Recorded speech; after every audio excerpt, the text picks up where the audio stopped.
चातुर्य तुझी ही धडाडी, आकाश पाठीवरी झेप वेडी, मनातील स्वप्ने साकार करता तुझ्यातील स्वत्वास येते उभारी, तुझे चांदण्याचे आकाश हळवे तू पेलून धरतेस क्षितिजा सभाळी, तुझे चंद्र तारे उजळती मनाना तू सावित्री होतेस,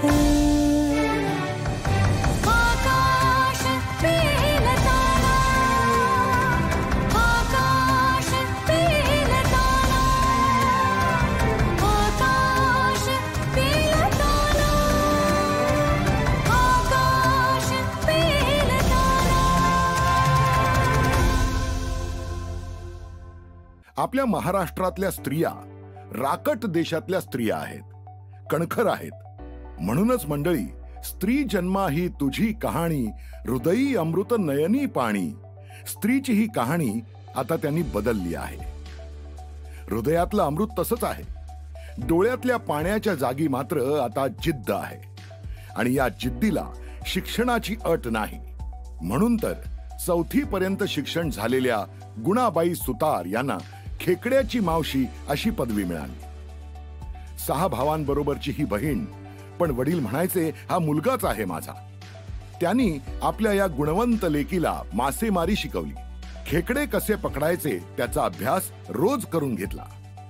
गुणाबाईला जोडीदारही असा निवडून दिला जो या तिच्या कौशल्याला खतपाणी घालेल. खेकड्याची मावशी होण्याचा प्रवास इथूनच सुरू झाला. खेकडे पकडणे, ते ग्रँड रोडला नेऊन मोठ्या बाजारात विकणे हे गुणाबाई निगुतीनं करत राहिल्या. व्यवसाय वाढवत राहिल्या. पतीच्या अकस्मात निधनानंतर मुलांचं शिक्षण आणि संस्कार याकडे दुर्लक्ष होऊ न देता व्यवसायाचाही जम बसवत राहिल्या. दळणवळणाची विशेष सोय नसलेल्या काळात वाशीहून मुंबईला जात राहिल्या. ईश्वरावर अपरिमित श्रद्धा आणि मुलांना प्रामाणिकपणे व्यवसाय करण्याची शिकवण यातून गुणाबाई वाटचाल करत राहिल्या. आज त्यांचा मुलगा सुभाष आणि सुनबाई व्यवसायाची धुरा सांभाळत आहेत. आज गुणाबाईंचा माल परदेशात जातो. वाशी गावात आपल्या घराजवळ गुणाबाईंनी श्री दत्तात्रेयांचं देऊळ बांधलं आहे. तिथे नित्य भजन कीर्तन होत असतं.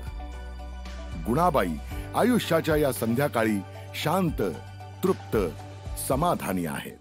नमस्कार. आकाश पेलताना या कार्यक्रमात मी डॉक्टर अरुंधती भालेराव आपल्या सगळ्यांचं सहृदय सहर्ष मनपूर्वक स्वागत करते. आकाश पेलताना या कार्यक्रमात विविध क्षेत्रात अगदी वेगवेगळा व्यवसाय करणाऱ्या अनेक सख्यांशी आपण सातत्याने गप्पा मारतोय आणि आमचा हा कार्यक्रम खूप आवडतोय सगळ्यांना, अशा प्रतिक्रियाही आम्हाला येत आहेत. कारण विविध क्षेत्रातल्या महिला जेव्हा स्वतःची एक वेगळी स्वतंत्र ओळख निर्माण करतात तेव्हा फार कौतुक वाटतं. आज अशाच एका मैत्रिणीला मी तुम्हाला भेटवणार आहे, ज्यांचं नाव आहे गुणाबाई सुतार. गुणाबाई नमस्कार. नमस्कार. आज माझ्याबरोबर ज्यांना खेकड्याची मावशी असं म्हणतात त्या गुणाबाई सुतार आहेत. खेकड्याची मावशी, खेकडा, क्रॅब किंवा चिंबोरी हे नाव ऐकलं तर मला तर फार भीती वाटते बाबा. ह्या गुणाबाईंनी अगदी 8 वर्षाची असतानापासून या व्यवसायाला सुरुवात केली. आज त्या 75 वर्षाच्या आहेत आणि अखंड हा व्यवसाय करतायत. मला खूप उत्सुकता आहे जाणून घ्यायची त्यांचा प्रवास. ऐकूया. गुणाबाई कशा आहात? ठीक आहे. मला सांगा की तुम्ही जेव्हा पहिल्यांदा, आम्ही असं ऐकलंय की तुम्ही खूप अगदी 3-3, 3.5 किलोचे खेकडे पण पकडले आहेत. आता हा खेकडा पकडतानाची कसरत कशी असते? कसं कळतं खेकडा कुठे आहे आणि ते पकडताना नक्की काय करता तुम्ही? त्याच्याबद्दल जरा सांगा बरं. आता खेकडा चिखलाही पकडला असला ना तर ती बसलेली दिसरीचा आकार दिसतो. मग तिला जाऊन पाठीमागशीच दाबायचे असतं. दाबायचं? हा. आणि मग दोन्ही पाय कान धरायचं, त्याचं कान धरायचं, उचलायचं. अच्छा. आणि फळ्यावर जेवण ती बांधायची. ओके. म्हणजे जेव्हा तुम्हाला खेकडा असा जमिनीत त्या आकाराचा दिसतो दिसला, तेव्हा तुम्ही हा. त्याला मागून म्हणजे हाताला काही घालता का मग मोजे नाही बिजे? नाही, मग ती अशी चिखलावली उचलायची ना फल्यावर ठेवायची अच्छा. आणि तिचे फांगडा अशी पसरली चावाला हा. मग दुसरा चिखल घ्यावा डोक्यावर ठेवायचा. आणि किती पटकन करावं लागत असेल ना हा, सगळं? पटापट करावं लागतं. साधारण किती मिनिटात ही सगळी कृती करावी लागते की खेकडा दिसला खेकड्याला मग आमचं 2 मिनिटांनी ते काम होतं. 2 मिनिटात तुम्ही खेकडा पकडता? तुम्ही पहिल्यांदा 8व्या वर्षी मला हा. वाटतं खेकडा पकडला, बरोबर? तो अनुभव सांगा. आणि कशा काय गेला खेकडा पकडायला तुम्ही? बाबाची बरोबर बाबाने बरोबर चला तुमचे बाबा हा. ते हा व्यवसाय करायचे? व्यवसाय करत होते. हा, मग हा. त्यांच्या बरोबर ते शिक्षण झालं ना. मग त्यांनी शिकवलं कसं त्यांनी शिकवलं सगळं, पकडायचं? पकडायचं कसं बांधायचं कसं ते सगळं बाबाने शिकवलं. पण मग भीती नाही वाटली कधी? नाही भीती वाटली, कधीच नाही. कधीच नाही भीती वाटली. म्हणजे 8व्या वर्षापासून वर्षापासून तिचा- तुम्ही आता हा. करताय हे. आता हा? पहिल्यांदा 8व्या वर्षी किती खेकडे पकडले मग? ते आपलं खावापुरतं पोटापुरतं. तेव्हा काय चारी बाजूला खाडी, हा. हा तेव्हा काय मार्केट काय वगैरे नव्हतं. हा. गावातल्या गावात शेजाऱ्याने द्यावं, नातेवाईकांनी द्यावं. हा, हा. दुसरं काय म्हणजे व्यवसाय नव्हता. व्यवसाय. पण तुम्ही असंच आपलं पकडायचे आणि घरापुरतं ते पकडून घरापुरतं. खायचे. तर हा खेकडा जेव्हा पकडला आणि एखाद वेळेला तो चावला, असं कधी झालंय? हा भरपूर झाले. मग त्याला काय करत ते सोडणार तर नाहीच. म्हणजे खूपदा चावलाय खेकडा? हा खूपदा चावले. मग त्याला काय डगर काय कोयता घेऊन त्याला पहिला फांगरच याचाच म्हणजे त्याचे पाय? पाय तोड, मोठं पाय असं ना ते तोडलं हा. ना तरी सोडणार नाही. अरे बापरे. आणि मग जखम होते का ते चावल्यावर? हा जखम होते, रक्त म्हणजे चावलं म्हणजे मांस चावलं रक्त नाही खावाला. हा, हा, हा. तो पण भुकायलाच असतं आणि हाणारा मांस मिळल्यावर काय बघायला पाहिजे. पण मग त्याला चावल्यानंतर काय लावता? म्हणजे लगेच दवाखान्यात पळावं लागतं? दवाखान्यात कुठं तेव्हा होतं, आता दवाखान्यात झाल्या. तेव्हा काय करायचं मग? तेव्हा वनस्पतीचा पाला अच्छा. त्याचा हातावर लावून तो लावायचा, डगरागणी चेचून तो पाला बांधायचा. हळूहळू तुम्ही हा व्यवसाय करत गेलात, बरोबर आहे? एका दिवशी सगळ्यात जास्तीत जास्त खेकडे पकडले असे किती खेकडे तुम्ही एखाद्या दिवशी पकडले, आठवत आहे का काही? खेकडं जास्ती पकडलं म्हणजे आपले पोटापुरतं पकडलं. आणि मध्ये तेव्हा रस्ता नव्हता. आणि लग्न झाल्यावर आता बाबाने मला खेकडावाला पकडणारा त्यालाच दिली गावात. मग ती मला ती सवय पडली ना. नंतर मग लग्न झाल्यावर मग गावागावान फिरायला लागलो. मग तो रोड आला ना, पहिला ब्रिज बनला. रोड आल्यावर मग तुर्बा, शांपारा, शिरवणा, बनकोरा, म्हणजे आजूबाजूचा सगळा परिसर वाशीच्या. एकच टोपली अर्धी टोपली घेऊन ते फिरायचं. हा, हा, हा. जेव्हा ब्रिज पूर्ण झाला तेव्हा मुंबई मिळली आता. मग तेव्हा आपला कुर्ल्याचं 2 बाजार, बैल बाजार, टक्क्यावर छोटं छोटं बाजार होतं. एक पाटी बिदान खपत नव्हती. त्याच्यानंतर मग दादरला आगर बाजार, माटुंगा सिटी बाजार, त्याच्यानंतर मग परेल, भायकला, असं सगळीकडे तुम्ही सगळीकडे फिरायचा? लोणाल बाजार. आणि मग तुमच्या बरोबर कोण असायचं? माझ्या बाजूला कोण नाही, इचरायचा ना ते बाजारात जावाचा, संगती कोणाला नेवायचं नाही. अच्छा, स्वतःच जायच्या? स्वतःच जावाचा. म्हणजे मग सगळे बाजार फिरून नंतर मला गिराण रोड मार्केट भेटला. ग्रँड म्हणजे तो आमच्या आईचा काका होता, त्यांनी मला बरोबर नेली. हा, तेव्हा माझी एकच शिपीची गोण होती. हा, हा, ते मार्केट किती मला धंदा झाला असेल 9 रुपयाचा. हा. किती सालातली, किती वर्ष झाली असतील त्याला वर्ष आता झाले असेल 50 वर्ष झाले असतील. हा, 50 ते 40 वर्ष झाले असतील. हा, हा, हा. 40, 35, 40, 35 हा, वर्ष मग? झाले. तर मग गेलो तर मग तो बाजार माहिती पडल्यावर मग नंतर मी चिंबोरी घेऊन जावं लागलो ग्रँड रोडला. हा. मग त्या चांगली गिरागा भेटायला लागली, मोठा बाजार मोठा येतो. नंतर असते ते हॉटेलवर भेटायला लागल्या, मार्केटला बाई माणसं पण आपले घरच्यासारख्या बहिणीसारख्या प्रेम करायला लागल्या. मास्तर लोक बी तवराच मदत करायला लागल्या. दैव जागा मला चांगली दिली. मला धारवाला असून दे, कोण बी असून दे तरी आपला हात बोला, त्यांना खावायला काय आपलं सगळं मदत करायचं. मग एक हॉटेलवाला मिळाला, बाबा म्हणून त्याचं नाव, बाबा हॉटेलवाला. हा. तर त्याला सगळी मोठी खेकडी लागायची. अच्छा. तेव्हा मी खेकडी कितीला घ्यावायची? 10 रुपये, 15 रुपये. मोठा खेकडा 20 रुपयाला. अरे बाप. नगाव जो 2.5-3 किलो वाला. हा, तो 20 रुपयाला. मग तो म्हणा 10 रुपये 5 रुपये देवाचा. मग तो माल कधी उठवायचा? 100 पीस. म्हणजे त्याला 100 खेकडे लागले तर तो माल घ्यायचा, पूर्ण घ्यायचा माल. जो बाकीचा वर आपला होलसेल म्हणजे एक खेकड्याचा दाम तो फक्त 5 रुपये 5 रुपये द्यावाच आपलं हा, कमिशन, तरी भरपूर होतं. तेव्हा खूप होतं खूप ते. होतं. म्हणजे मालवाल्याला मला रोकडा पैसा द्यावा तो पुरत होता. पण तुमचे पती पण ह्याच व्यवसायात होते? हा, याच औषध होतं. अच्छा, ते काय करायचे मग? ते पण मार्केटात जायचं, एकच टोपली घेऊन जायचं. अच्छा, ते हाच व्यवसाय हा, करायचा याच तुमच्या व्यवसाय बरोबर. करायचं. म्हणून बाबांनी त्यांना दिलं का हा खेकडाचा व्यवसाय करताय म्हणा, हा संभलेल पोरीला. अच्छा, म्हणजे ते इथले आणि तुम्ही पण इथलेच. इथलेच आहोत, असे आणि व्यवहार म्हणून एक समव्यवसाय करणाऱ्या तुम्हा दोघांना एकत्र आणलं आणलं. आणि आज एवढा मोठा व्यवसाय झाला. मला सांगा, आता हा सगळा व्यवसाय वाढवताना, म्हणजे आधी तुम्ही छोट्या छोट्या बाजारात विकायला गावागावात लागलात. बाजारात सगळे फिरलो. बरोबर.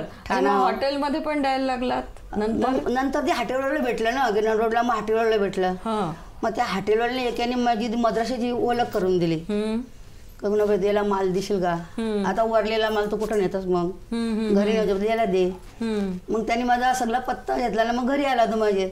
मग घरातून तो एक्सपोर्ट करायला लागला आणि चेन्नईला. क्या बात आहे. म्हणजे घरूनच तो सगळा माल तुम्हाला जायची गरज नव्हती. म्हणजे मार्केटात दुसऱ्या हॉटेलवाला द्यावं जावं छोट्या छोट्या प्रमाणात, पण हा घरनं मोठ्या प्रमाणात मोठ्या प्रमाणात जायला लागला. हा. आणि पण त्याच्यासाठी एवढे खेकडे पण पकडावे लागत असतील ना? पकडायला मग तो धंदा सोडला मी. आता तेवढा मोठा वाढल्यावर एवढं खेकडे कुठून आणायचं, मग गावातली घ्यायला लागलो, बाहेरशी आणायला लागलो, दादरशी आणायला लागलो. मग लोकांना वाटलं का मुलाबाई सगळा माल घेते आणि पैसे बी रोकड देते, माल चांगला घेते. मग सगळं वडील माझ्या दाराने यावायचं घरी येऊन. अच्छा, म्हणजे तुम्ही जेव्हा हॉटेल पर्यंतच्या व्यवसायात गेलात तेव्हा तुम्ही प्रत्येकच वेळेला पकडून आणण्यापेक्षा इतरांकडनं माल घ्यायला लागला. होलसेल घ्यावा लागलो मग. बरोबर. पण जेव्हा तुम्ही माल पकडायला जायच्या, म्हणजे तुम्ही खेकडा पकडायला जायच्या, तेव्हा कुठला परिसर मग तुम्ही, म्हणजे कुठल्या परिसरात जायच्या खेकडा पकडायला? आणि त्याची काही वेळ असते का अशी? हा, भरती तो होडी पाहिजे. हा. आणि खाली झाला तर आपलं फली पाहिजे. फळी पाहिजे. कसं म्हणजे करायचं? फळी कशासाठी? फली वडी वाबू पाताशी करू आणि फलीवर एक डोकं फलीवर ठेवायचं, एक पाय चिखलावर मारायचा, तो फली वडी सगळं चालतं. अरे बापरे. हा हा हा. पण कधी पडायची भीती वाटली नाही? खेकडे पकडलेत तुम्ही, बरोबर. आज तुमचे खेकडे भारताच्या बाहेर पण जातात का मग? हा, मग आता चेन्नईशी परत एक दुसरा व्यापारी आला, तो नायर म्हणून. हा. तो एकदम भरपूर न्यावा लागला. मग एक टनच्या वरती नेला. एक पाटी 50 किलोची, अशा 50 पाट्या तो न्यावा लागला. तो निरनिराळ्या याने द्यावा लागला, देशाने द्यावा लागला. सिंगापूर काय, मलेशिया काय, ते काय काही गावाच्या देशात पाठवावा लागला. मग तो कुठल्या देशात कुठला माल तो मार्किंग करायचा पाठीवर. पण जसं सुरुवातीला तुमच्या मिस्टरांनी, म्हणजे तुमच्या पतींनी तुम्हाला खूप सहाय्य केलं, नंतर मला वाटतं तुमचा मुलगा पण या व्यवसायात आला. मला मोठा मुलगा पण होता. हा, काय त्यांचं नाव? लालचंद. बरं, ते पण या व्यवसायात आले. ते म्हणजे मी मुलाला खारीत पाठवलं नाही पकडायला, फक्त मदत करायला, मुली मदत करायची. हा, म्हणजे तुम्ही त्यांना पकडायला नाही दिलं, पकडायच्या तुम्ही स्वतः? हा, त्यांना खारीत पाठवलंच नाही, कोण खारीत नाही पाठवलं, पकडायला नाही पाठवलं. इथं वरती मला मदत सगळी करायची, मुली करायच्या, मुलगा करायचा. मग तो मोठा मुलगा वाढल्यावर माझं एकदम कसून गेलो मी. धंदा कसा करा, काय करावं का नाही करावं, आधार गेला तुमचा. हा. मग आता सुहास लहान कामाला लागला, किती 1800 रुपये पगार. आता आपल्या घरी 4 लेबर 100 रुपये हजेरी देत आहोत. आता 1800 रुपये पगार म्हणजे किती हजेरी होईल सुहासला सगळं? चालेल का? नाही ना. मग सुभाष तुमच्या बरोबर पूर्ण वेळ आता हेच काम मी सांगते बघा. मग त्याला सांगितलं आता आपला भाऊ, तुझा भाऊ गेला, धंदा कोण समजेल? आता तू धंदा तू कर बाबा, हे पगारान तुझाही भागणार नाही आणि कुटुंबाचाही होणार आणि तुम्हालाही मदत होईल. मग त्यांनी धंदा हाताने घेतला. धंदा हाताने घेतल्यावर असते धंदा शिकला. हे धंद्यावर त्यांनी स्वतःच्या धंद्यावर लग्न त्यांनी स्वतःने केला. क्या बात. माझे जेव्हा वडील वारले तेव्हा मी 1 वर्षाचा होतो. तेव्हापासून मला आईने, तसेच माझ्या परिवाराला आईने पोसलेलं आहे. माझ्या 3 बहिणी, तसेच 2 भाऊ, मी आणि माझा भाऊ दोघे मिळून असे सर्व मिळून 5 जण होते आम्ही. सर्वांचं पालनपोषण आईने केलेलं आहे. लहानाचं मोठं करणं, त्यांचे लग्न करणं, याची सर्व जबाबदारी आईने केलेली आहे. 10वी पार झाल्यानंतर मी ठरवलं की याच्यापुढे मी आईकडून पैसे घेणार नाही. शिक्षण घेताच मी काहीतरी कमवणार आणि त्याच्यातूनच माझ्या शिक्षणाचा खर्च, तसेच मला लागणारा खर्च स्वतःला, पर्सनल कपडे झाले, खाऊसाठी झाले, हे मी स्वतः कमवणार, असं माझं 10वी झाल्यानंतर मी ठरवलं होतं. 10वी नंतर जेव्हा 10वी नंतर 11वीला गेलो मी, तेव्हा आईचंच काम करायला लागलो. त्यांचे क्रॅब जे आहेत आईचे म्हणजे आमचेच, ते हॉटेल डिलिव्हरी करायला लागलो. त्याच्यातून मला 2 पैसे आई द्यायला लागली. त्याच्यातून माझा सर्व खर्च निघायला लागला. 12वी नंतर जेव्हा माझा भाऊ वारला, त्याच्यानंतर सगळी जबाबदारी माझ्यावरती आली. त्याच्यामुळे एक मजबुरी म्हणून मला हे काम करावं लागलं. जो माझा व्यवसाय होता खेकड्याचा, तो बुडाला होता ॲक्च्युली, पण तो परत नव्याने सुरू केला मी. परत नवीन कर्ज काढलं आणि सुरुवात केली नव्याने. फक्त कर्ज फेडणे या उद्देशाने मी परत आलो होतो, परंतु माझी मेहनत या टोकापर्यंत मला घेऊन गेली की मी आता एक्सपोर्टर झालो. आता मी 2 कंपन्यांचा मालक झालो आहे. तसं आईचा जो व्यवसाय होता, मूळ व्यवसाय खेकड्याचा, जो डोमेस्टिक होता, होलसेल होता, त्याला एक्सपोर्ट लेवलला घेऊन गेलो मी. त्याच्यानंतर मी फिशची देखील कंपनी काढली आणि आता परत एक व्हेजिटेबल अँड फ्रूट्सची पण कंपनी काढलेली आहे. म्हणजे तुम्हाला बाळकडू तुमच्या वडिलांकडनं मिळालं, हां तुमच्या लेकाला तुमच्याकडून मिळालं, हो ना? मग त्याचं लग्न व्हायल्यावर माझ्या मुली बोलायला लागली काय, बघ आता तू सुनेची कर, तुझी अपेक्षा ठेवू नको, तुझा धंदा संभलेल, तुला भाकरी बुजवून देईल, तुझं मंदिर संभलेल, असा काही तू अपेक्षा ठेवू नको. ज्या करेल त्या केला. आताच्या मुली तेवढ्या करीत नाही, पण मला एवढी सून चांगली भेटली ना, म्हणजे भाकरी पण, धंदा पण, मंदिर पण, सगळा सुवासला मदत करायला लागली. मला वाटतं म्हणजे अशी सून कुठे भेटली ती लक्ष्मी समजावी. किती छान.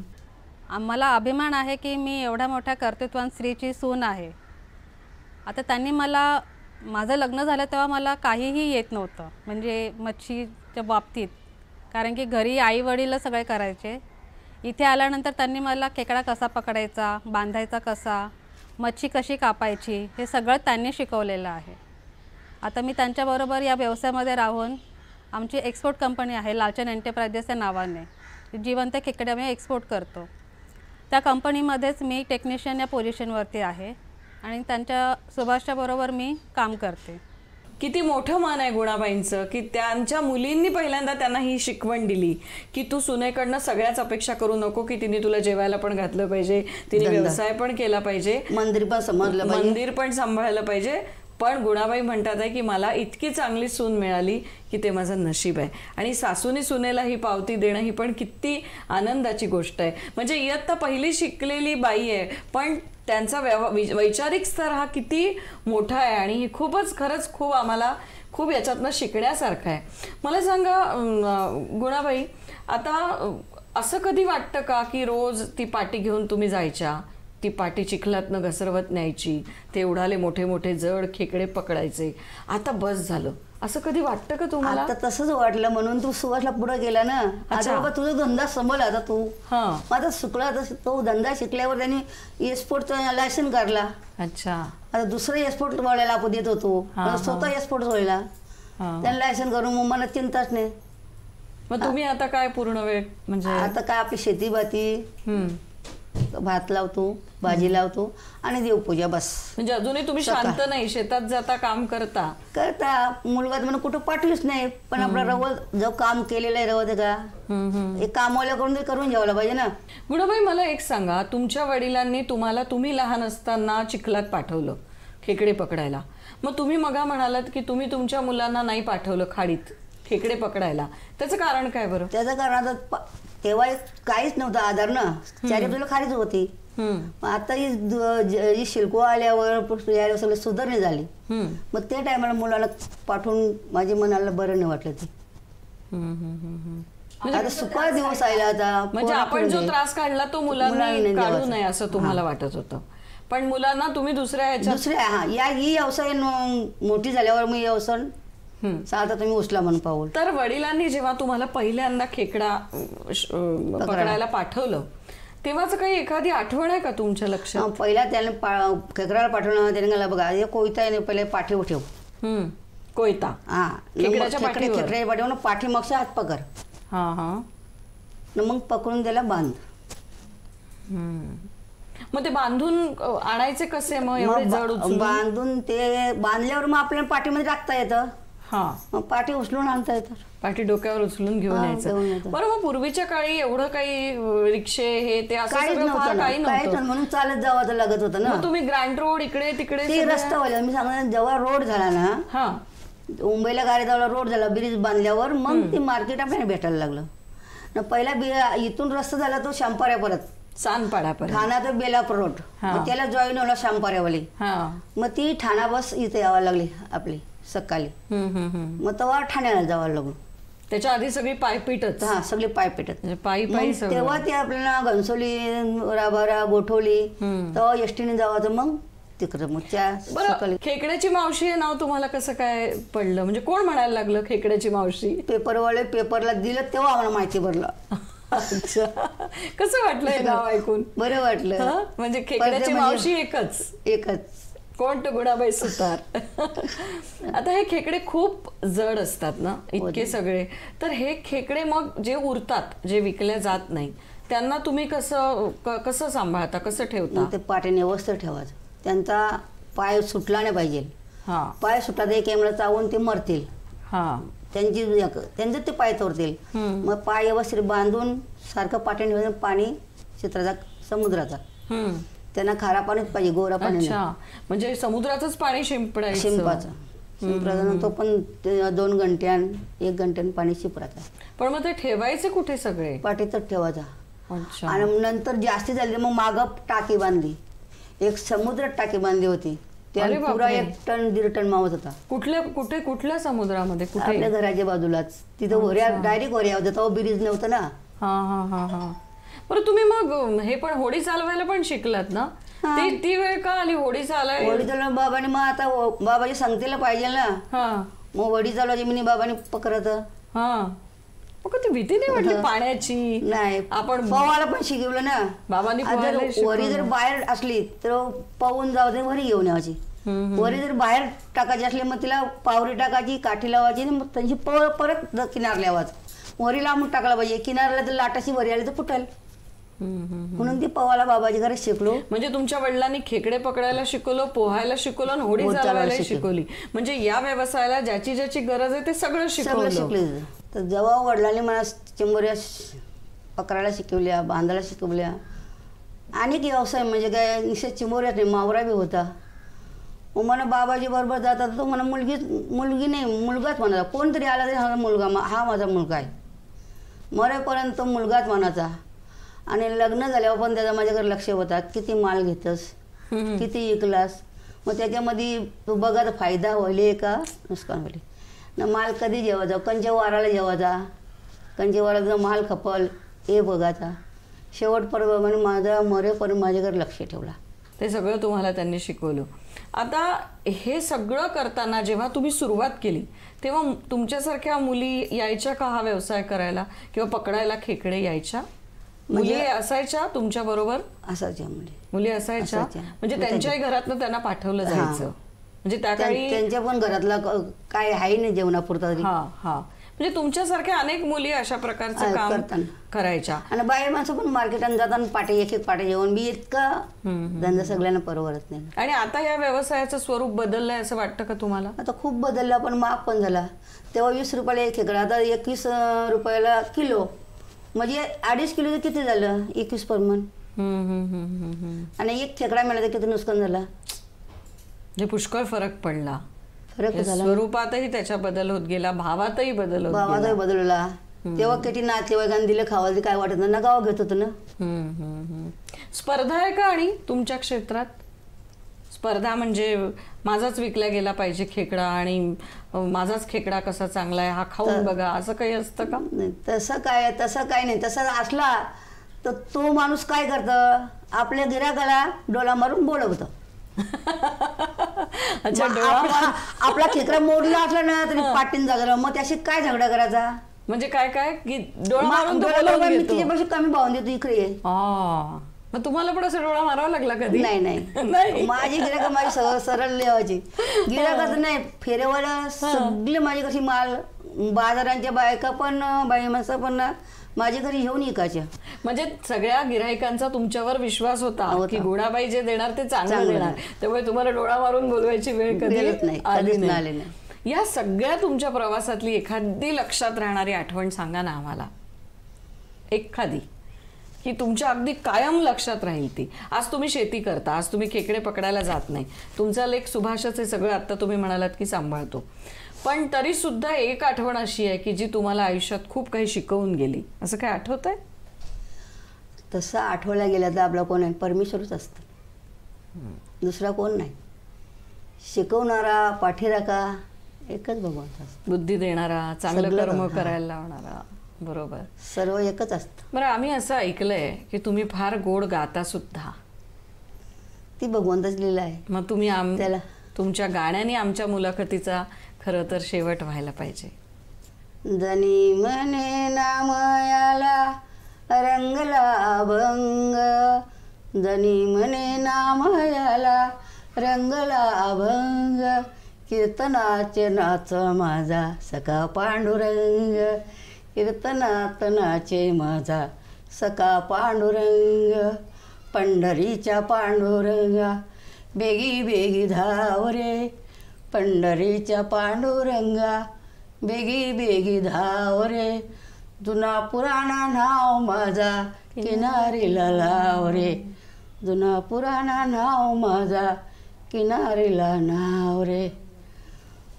दत्त माझा गुरु, दत्त माझा तारू, दत्त माझा गुरु, दत्त माझा तारू, मज शिव उद्धारू दत्त माझा, मज शिव उद्धारू दत्त माझा.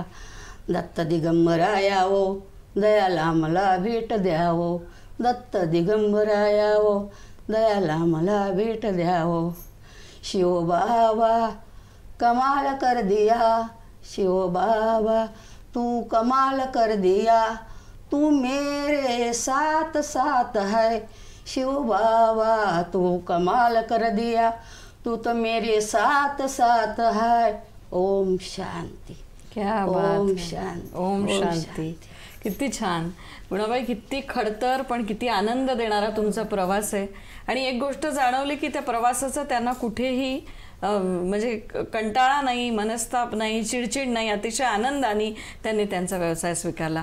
गुणाबाई, आज तुम्ही आम्हाला खूप चांगली सकारात्मक ऊर्जा आणि जगण्यासाठीचं एक उदाहरण दिलं. तुमचे खूप खूप मनापासून आभार. त्याची लीला. आत्ता थांबतोय, परंतु तत्पूर्वी DP म्हैसकर फाउंडेशनच्या विश्वस्त आणि अध्यक्षा सुधाताई म्हैसकर यांचा हा मोलाचा सल्ला. प्रत्येक वेळेला अपयशाने खचून जाण्यामध्ये अर्थ नाही. एक गोष्ट लक्षात ठेवली पाहिजे की त्याच्यामध्ये आपल्या काय चुका झाल्या आहेत आणि त्या चुका कशा कमी करता येईल हे लक्षात. पुष्कळ जणांना काय सवय असते, त्यांच्या हाताखालच्या कामगारांना मालक सांगतात जा जरा तुम्ही तिकडे बघून या शेतात झालं का व्यवस्थित काय, आणि ज्या वेळेला तुम्ही स्वतः तिथे प्रत्यक्ष जाऊन काय बिघडलं हे समजून घेता त्याच वेळेला तुमच्या चुका लक्षात येतात आणि तुमच्या हाताखाली काम करणाऱ्या लोकांना सुद्धा एक धाक निर्माण होतो की आपण आळमटळम केली तर मालक आपल्या चुका शोधून करतील.